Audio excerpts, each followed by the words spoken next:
Oh, hello, this is Tak Chung from Walk with Tak. Welcome to my YouTube channel. If you enjoyed this video, please like, subscribe and share. I have lived along this river for over 25 years, and over this period, I saw the river undergo significant changes and improve its water quality. This river is rich in different fish species as well as many different kinds of freshwater mussels. However, during this time of the year, you see a lot of this white floating material on the surface of the water. They originated from the growth of algae in the river, suggesting the quality of the river still could be improved. And now with more efficient farming strategy, the release of fertilizer into the river has greatly reduced. I'm looking forward to see further improvements in the future. Similarly, I continue to look for improvement in my cooking. I have a friend who is a chef. He once told me that sauce is the secret of an excellent cook. He said that a great sauce makes a good dish exceptional, whereas a bad sauce spoils the party. Over the years, I have thought about sauces in stir-frying. And with the flexibility of the stir-fry technique, you can create many different kinds of sauces. And that turned out to be really important, because not all sauces are the same. Different dishes can use a different amount as well as the type of sauces. In some dishes, you don't need much sauces at all because the ingredients will carry the flavor of the dish. In fact, too much sauce often overshadows the natural flavor of the food ingredients in the dish. Whereas in some dishes, the sauce plays a critical role in set the tone of the dish. In addition to the amount of sauces that are present in the dish, the thickness of the sauce also plays an important role. A thick and intense sauce might be great for some dishes, whereas a light and watery sauce might be good for other types of dishes. Making gravy for Thanksgiving dinner is a good example, because you want the gravy not too thick or not too thin. And there definitely is an optimum consistency for Thanksgiving dinner gravies. A sauce is an integral part of the stir-frying process, and there are many different ways to control and create the type of sauce that you want for your dish. The best way for me to show you how to control the consistency and the thickness of your sauce is by demonstrating two examples of two dishes that I cooked recently, one with a relatively thin sauce and one with a thick sauce. Both these dishes are cooked with venison and vegetables, but the meat could be anything. It could be chicken, beef, or pork. The first dish is venison that cooked with green beans and zucchini. This dish has a very light sauce, and I will show you how I create this light sauce. I started cooking this dish by sear the meat first. The reason I use venison as an example because venison is one of those meats. After you cook them, it actually releases significant amount of fluid.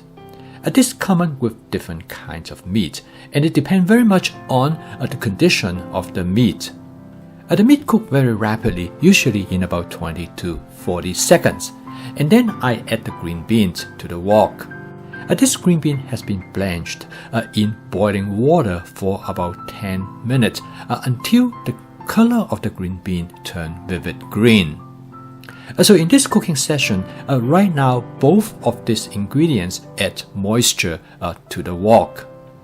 So in this dish, the natural moisture in these two food ingredients will contribute to the making of a sauce.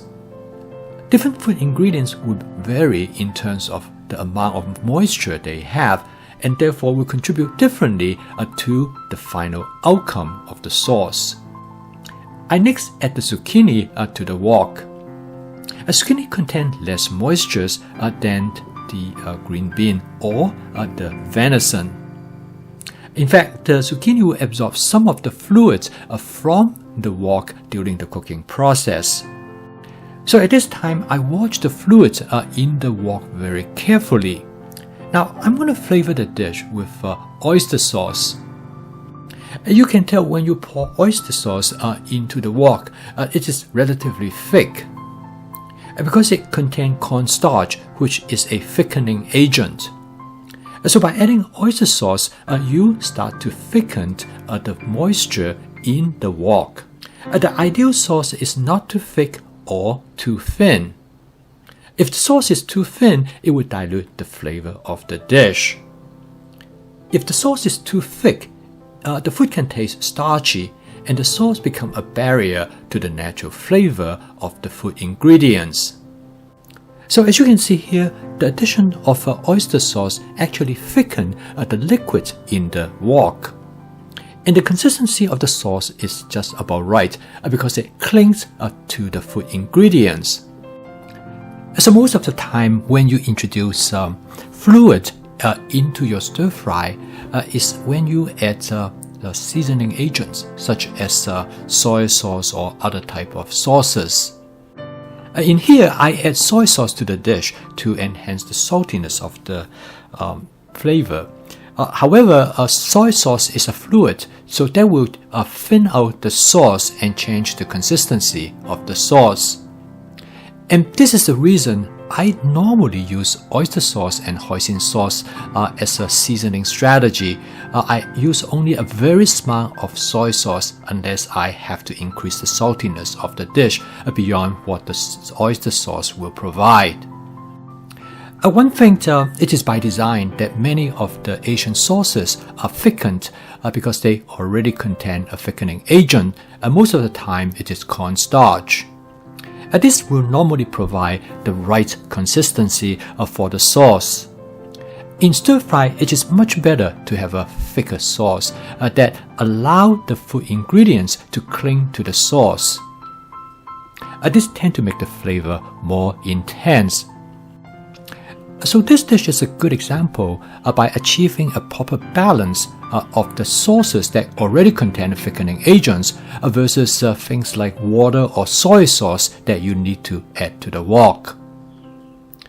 And the most satisfying dish that I personally find is a dish with a sauce that is thick enough that able to hang on to the food ingredients, but that is thin enough that it do not form into clumps. So when I serve the dish on a serving plate, I do not have excess fluid at the bottom of the serving plate. And by having the sauce cling to the food ingredients, you will find the flavor of the dish is going to be more intense and satisfying. However, there's times when you cook a dish, there are far more fluid than you would like, as shown here. Here is a dish that I cooked yesterday, also with venison. This dish is cooked with some pepper as well as some mushroom. And for one reason or the other, I end up with a lot of fluid in the wok. And the sauce is much thinner than I would like. And one simple strategy to thicken the sauce is to sprinkle some cornstarch directly over the surface of the food. I make a quick judgment. I decided that I probably need about 1 tablespoon of cornstarch to thicken to the sauce the way how I like it. And the second way is to make a cornstarch suspension with water. I find the first way work much better and also more efficient as long as you stir the content rapidly after you add the cornstarch. Next, I add some tomato to the wok. I do not want to cook the tomatoes too much, that's why I add it way toward the end. And I turn the heat to low and I continue to stir the content. As you can see that the cornstarch start to thicken. It now creates a consistency of the sauce pretty much as the way how I like it. How much cornstarch that you're going to add to thicken the sauce is pretty much a trial and error. If it's not thick enough, you can always add a little bit more cornstarch. If it is too thick, then you can add some water to thin it out. Okay, so these are the 2 ways that you can create a sauce to the consistency that you want. Most of the time, I use the sauce such as the oyster sauce and hoisin sauce, other sauce that already contain the thickening agents to create the sauce. And in this case, I usually create a much lighter sauce. However, if I want to create a large amount of sauce, particularly in a stir-fried situation, I end up with a lot of fluid in the wok, then I will resort to use the cornstarch. A sauce, without any question, play a very important role in the culinary experience of a dish. The best sauce is that it is thick enough that it can cling to the food ingredients, and it is not too much. Because if you have too much sauce, it can easily overwhelm the natural flavor of the food ingredients. I hope this video provides you with some ideas and things to try when you make a sauce during your stir frying. And it's worth to take the time to experiment how to create the right sauce for different dishes. I post a video each day to help you to make home cooking practical, efficient, fun, and creative, so that you can make home cooking as part of your daily routines using my fast cooking system. If you'd like to learn more about my cooking system, please subscribe to my YouTube channel. So keep on cooking. I will see you tomorrow.